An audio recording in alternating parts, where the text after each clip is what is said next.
인셉션, 꿈으로 들어가서 그 사람의 기억을 조종하고 그 사람의 인생을 조종할 수 있는 것까지 나오는 내용입니다. 과연 인셉션에 나온 내용들이 가능할까요? 최근 꿈을 꾸는 사람과 대화를 한 실험이 성공을 해서 굉장히 화제가 되고 있습니다. 오늘은 그와 관련해서 인셉션에 대한 이야기를 좀 들려드리겠습니다. 안녕하십니까? 다른미래연구소 윤철웅 소장입니다. 과학 커뮤니케이터 김지원입니다. 오늘 저희가 준비한 얘기는 이제 인셉션으로부터 출발을 했어요. 네. 꿈을 꾸는 사람과 대화를 한다. 굉장히 어떻게 보면 좀 자극적인 내용이 될 수도 있을 것 같은데 네. 좀 간단하게 이 실험에 대해서 좀 설명해 주실 수 있을까요? 2021년에 4개국의 과학자가 팀을 이뤄서 자각몽을 꾸는 사람과 의사소통하는 방법을 발견했다고 합니다. 각 나라별로 이제 미국, 프랑스, 독일, 네덜란드 이렇게 4개국의 과학자들이 팀을 이뤄서 자각몽을 꾸는 사람들을 이제 모집해서 이 사람들과 이렇게 꿈을 꾸는 와중에 의사소통을 해본 거죠. 아마 이걸 보시는 분들도 자각몽에 대해서 관심이 있으신 분들이 많을 거예요. 근데 네. 이 자각몽 같은 경우는 혹시 경험 있으신가요? 저는 노력은 해봤지만 잘 되지는 않았습니다. 네. 우리 어린 시절에는 자각몽이 유행한 적이 있었다고 합니다. 네. 그래서 이제 자각몽 훈련 막 이렇게 하고 했었거든요. 근데 저는 시도를 해서 몇 번 성공을 했었어요. 근데 너무 피곤해져가지고 그만뒀는데 거기서 이제 가장 행복한 기억은 이제 제니퍼 로페즈를 만나서 제가 이제 그 순간 이거 자각몽이네? 그래서 이제 굉장히 행복한 일이 일어났던 다른 걸로 막 자연 속을 달리는데 속도를 계속 높여봤어요. 자각몽이라는 생각으로. 근데 어마어마하게 높여보니까 더 이상 이제 새로운 배경이 안 나오고 배경이 반복되는 걸 이제 깨닫고 이게 나의 사고력을 넘어서지 못하는구나. 이제 그런 경험을 했던 이제 이런 게 이제 자각몽인데 이 실험은 일단 꿈에서 내가 꿈을 꾸겠다는 것을 깨달은 사람들을 대상으로 실험을 했다라는 거죠. 그렇죠. 저는 이제 아무래도 좀 심리학적으로 좀 더 접근을 아무래도 좀 해야 되니까 기존에는 이 꿈 자체가 말 그대로 좀 베일에 쌓여있는 꿈을 연구하기도 어렵고 그렇다고 꿈이 뭔지도 이렇게 설은 다양한데 뭔지 정확히 모르는 거였거든요. 네. 기존의 실험에 비하면 이거는 어떻게 보면 더 정확한 실시간으로 꿈을 해석하는 게 가능해지겠네요. 뇌파를 측정하는 기술이 발전이 되면서 가능해진 일이고요. 이잇이라는 게 약간 수영 모자처럼 생겨가지고 여기 막 전극이 엄청나게 막 이렇게 막 문어처럼 막 이렇게 다 연결이 되어 있어요. 꽃 달린 수영 모자 같이 생긴 거. 그렇죠. 여기 꽃 대신에 전극이 네, 있는 그렇죠. 거예요. 이렇게 엄청나게 막 촉수처럼 막 이렇게 그 전극이 연결되어 있는 그런 이제 모자를 착용하고 뇌 안에서 그러니까 어떤 활동이 일어나고 있는지 그 뇌파를 측정할 수가 있는 거죠. 그걸 쓰고 이제 이 사람이 이제 꿈을 꾸는 거네요. 그걸 이제 실시간으로 하는 거고. 이 꿈에 대해서는 정말로 많은 설이 아직 있습니다. 밝혀지질 않았어요. 꿈이 정확히 뭐다. 그래서 그냥 렘수면 단계에서 일어나는 현상인데 이게 이 사람의 기억을 통합시키는 과정인지 아니면 이 사람이 무언가 비슷한 경험을 할 때 좀 너무 충격을 받지 않게 리허설을 시킨다는 얘기도 있고 고통을 약간 카타르시스처럼 해소시키는 과정이라는 얘기도 있고 프로이트는 이걸 굉장히 상징적으로 해석하기도 하고 여러 가지가 있는데 아직은 정확히 밝혀진 건 없습니다. 그런데 지금 벌써 이렇게 실시간으로 이런 게 연결이 되기 시작하면 완전히 새로운 변화를 맞이하게 되겠죠. 이제서야 꿈에 대한 연구에 걸음마를 뗐다? 왜냐면 꿈을 꾸는 와중에 어떤 일이 일어나는지 참가자들에게 물어볼 수가 없잖아요. 나중에 이 참가자들이 꿈에서 깨어난 다음에 얘기를 하면 꿈이라는 속성상 굉장히 일어나는 순간 다 까먹어버리기도 하고요. 그렇죠. 왜곡 같은 것들이 있을 수 있으니까. 이게 말을 하면서 까먹기도 하고 말을 하면서 말이 안 되니까 이거를 말이 자연스럽게 이어지게 꿈을 왜곡시켜서 현실화시켜버리는. 그래서 그동안은 꿈을 연구하기가 굉장히 힘들었는데 꿈을 꾸는 사람과 의사소통할 수 있는 방법을 처음으로 시도를 해보면서 앞으로 이제 많은 연구의 가능성을 열어준 실험이었다. 조금 쉽게 얘기하면 이렇게 자는 사람한테 막 물어봐요. 근데 깨어나서 기억을 잘 못하잖아요. 야, 너 돈 어디다 숨겼어? 그러면 거기 서랍 열어봐. 이런 거 있잖아요. 이걸 지금 과학적으로 한 거지. 그렇죠.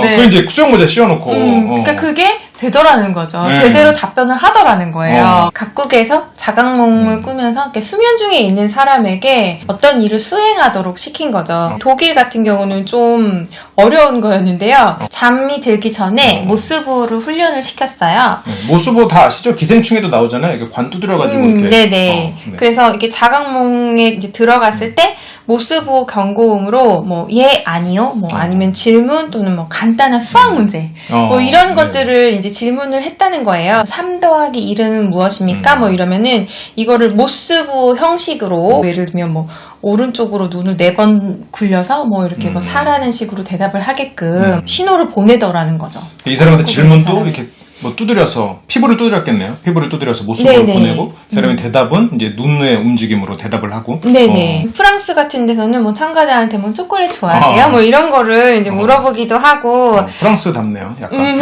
다른 나라 같은 경우는 뭐 간단한 수학 문제, 뭐 8 빼기 6은 무엇입니까? 뭐 이런 거를 이제. 모르스보는 독일만 했다고 하니까 뭐 다른 나라는 그러면 예 아니오를 뭐 눈동자 움직임으로 대답을 했나 보죠. 네네. 전체 질문을 한 게 158번 정도. 그 중에서 18%가 정답을 얘기했다고 합니다. 그 수면 중에 의사소통이 존재하지 않을 경우에는 정답률이 0.2% 정도밖에 안 된대요. 그러니까 뭐 잠꼬대 중에 뭐 너 돈 어디다 숨겼어? 라고 그 사람이 말을 한다고 해서 그게 정답일 가능성은 0.2% 정도밖에 안 되는 거죠. 대답을 하지 않을 가능성이 되게 높은 거고. 네네, 그렇죠. 그런 것과 비교해 본다면 18%의 정답률이라는 거는 꽤 높은 수준이라고. 100배네요, 100배. 네, 그렇죠.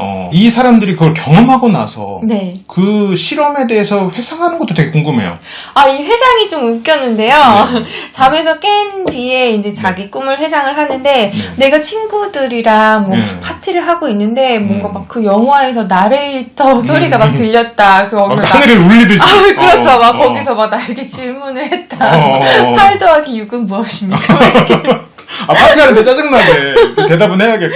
그리고 막 이렇게 막 손가락으로 이렇게 두들겨서 막 물어보기도 했잖아요. 네네. 그러니까 자기가 막 꿈속에서 막 고블린이랑 막 전투를 하고 있는데 손가락에서 이렇게 뭔가 이렇게 두들김이 있었다는 거예요. 근데 자기가 막 싸우면서도 이걸 대답을 해야지라고 생각을 했다는 거죠. 그러니까 고블린을 죽이면서 계산을 하는 거예요. 네네, 그렇죠, 그렇죠. 그렇게 되는군요. 네. 그 경험도 되게 어떻게 보면 재밌는 것 같아요. 그러니까 이 현실에서의 어떠한 자극이 꿈이랑 융합되잖아요. 실시간으로 융합되는 거니까. 그렇죠. 그렇게 따지면 굉장히 그 인셉션에서 일어난 일이 가능한 거. 꿈이 현실의 어떤 인터랙션에 반응해서 실시간으로 변화한다라는 거는. 꿈을 조절한다고 해야 되나요? 조종하는 방법, 인셉션처럼 하는 방법에 대한 또 다른 실험이 또 있는데요. 2021년에 MIT의 과학자들이 참가자들이 이제 잠이 들게 한 다음에 전수면 단계라고 하잖아요. 보통 약간 비몽사몽한 그런 단계. 그러니까 우리가 잠을 자면서 깊이 잠이 들었다가 또 얕아졌다가 또 깊이 잠이 들었다가 이런 상태가 계속 반복이 되는데 그 상태를 측정할 수 있는 도구를 참가자들에게 팔찌, 손목시계 형식의 그런 측정 도구를 착용을 한 다음에 잠이 들면 측정 도구가 뇌파를 측정해서 잠이 수면이 어느 단계에 들어있는지를 측정한 거죠. 그래서 약간 그 전수면 단계에 들어오면 거기서 어떤 암시적인 문장들을 주는 거예요. 예를 들면 나무를 상상해 보세요 라고 이게 뭐 지시를 한다든지 그러면 이 사람들이 실제로 깊은 잠에 들었을 때 나무에 대한 꿈을 꾼다는 거예요. 그런 식으로 이제 꿈에 어떤 생각을, 특정 생각을 주입할 수 있다는 거죠. 어떻게 보면 인셉션에 나왔던 게 굉장히 화려한 막 비주얼을 보여줘서 그렇지 어떻게 보면 현실적인 이야기였네요. 이미 그 수면 중에 그런 식으로 지시를 내릴 수 있고 수면 상태를 측정할 수 있는 상품으로 나와 있어서 상용화되지는 않은 수준이지만 많은 다른 연구소에서 이미 꿈 연구를 하는데 사용이 되고 있다고 합니다. 그렇군요. 근데 이 기억을 변화시키는 기억의 주입이라는 거는 기본적으로 옛날부터 가능한 거죠. 그러니까 꿈이라는 어떻게 보면 이런 강력한 암시가 아니어도 이런 실험은 되게 많은데 2016년에도 이런 비슷한 실험이 있었어요. 기억을 조작하는. 그러니까 예를 들어 이런 거죠. 이제 이 부모님에게서 인터뷰를 받았다. 그러면서 이제 설문을 하는 거예요. 옛날에 부모님이 때려서 네가 굉장히 아파했다는데 그때 기억은 어땠어? 이렇게 물어보면 실제로 안 때렸는데. 그럼 얘가 이걸 보고 그 기억을 만들어내기 시작하는 거예요. 그러니까 2주마다 한 번씩 만나서 딱 3번 만났는데 그 거짓으로 부모가 나를 때렸다는 기억이 만들어진, 그러니까 때렸다는 꼭 질문이 어떻게 보면 하나의 제가 예를 든 거고, 이제 그런 부정적인 기억을 절반 이상이 이런 기억이 만들어지는 거예요. 2주마다 한 번씩 만나는 정도인데, 근데 옆에서 계속 떠들고 있었다고 생각하면 그 기억을 만드는 건 너무나 쉬운 거죠. 기억을 생산해내버리는 건. 근데 이게 심지어 이제 꿈으로 들어가서 그런 깊은 무의식에서 암시를 준다?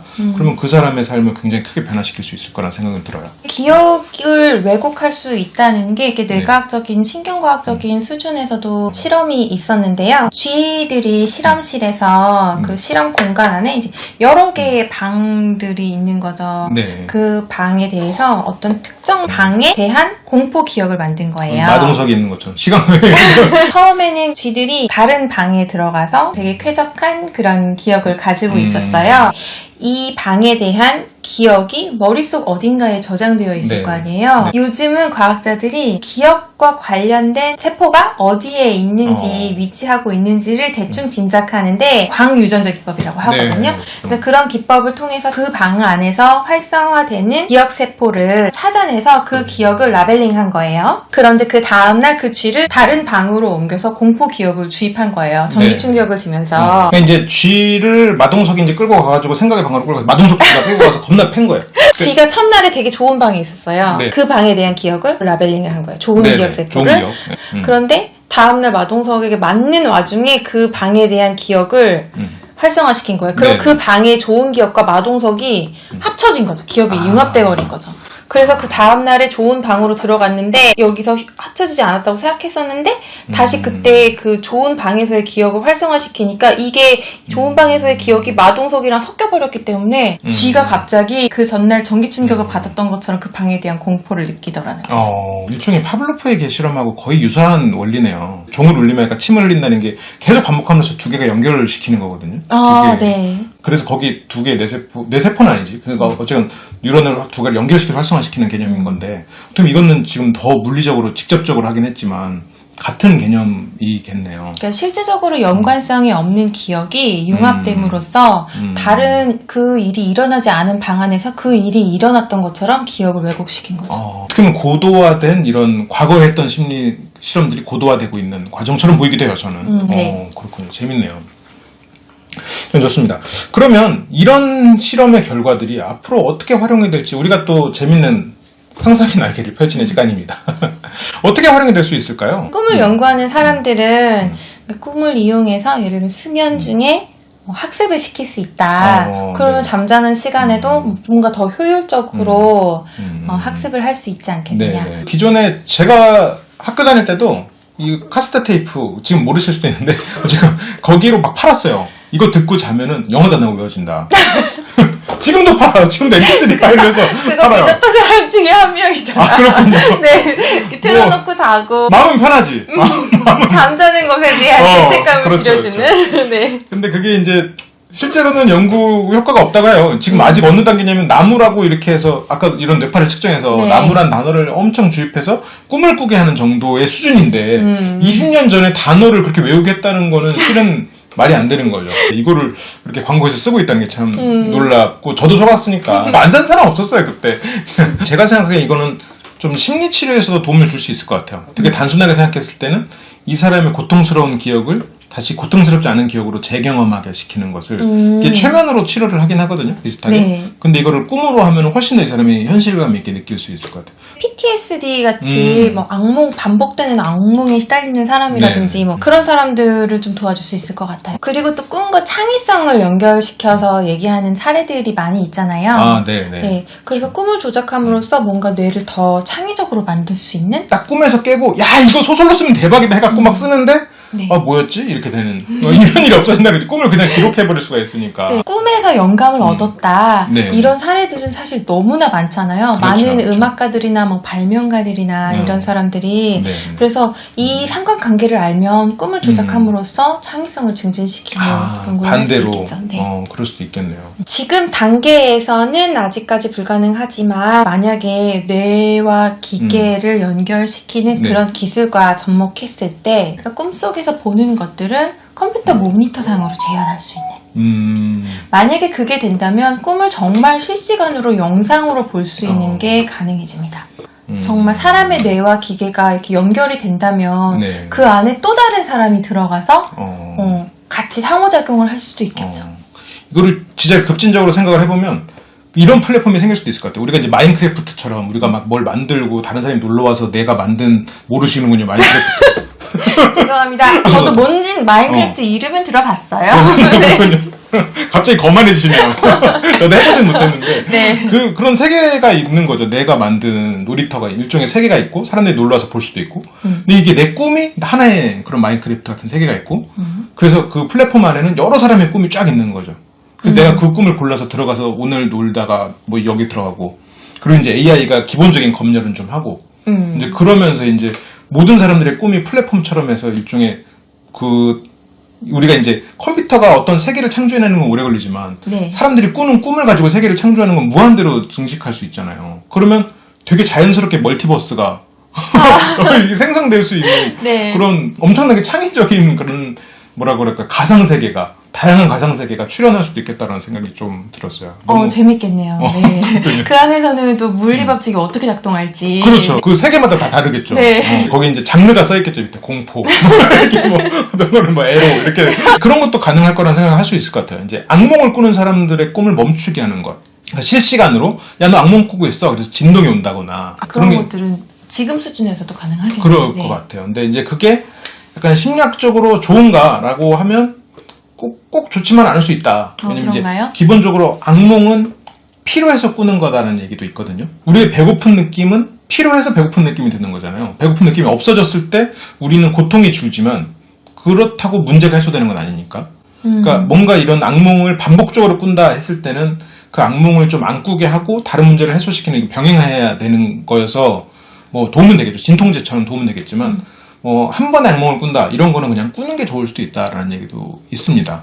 네. 네네. 아무튼 그렇습니다. 네. 오늘 저희가 이제 다룬 이야기는 이제 인셉션처럼 꿈에 들어가서 무언가를 조작하고 그리고 어떤 기억을 조작하고 나아가서는 이 사람의 행동까지도 변화시킬 수 있는 그런 것이 가능해지는 실험에 대한 얘기를 좀 들려드렸는데요. 새로운 미래를 무언가를 연다라기보다는 지금 당장 우리의 삶에 변화를 줄 수도 있는 기술 같아서 저는 상당히 좀 재밌게 들었습니다. 네. 오늘 어떠셨나요? 재밌었습니다. 네네네. 그렇죠. 이 지원님은 항상 콘텐츠에 쏟아붓기 때문에 마지막에 할 말이 없어. 근데 그렇습니다.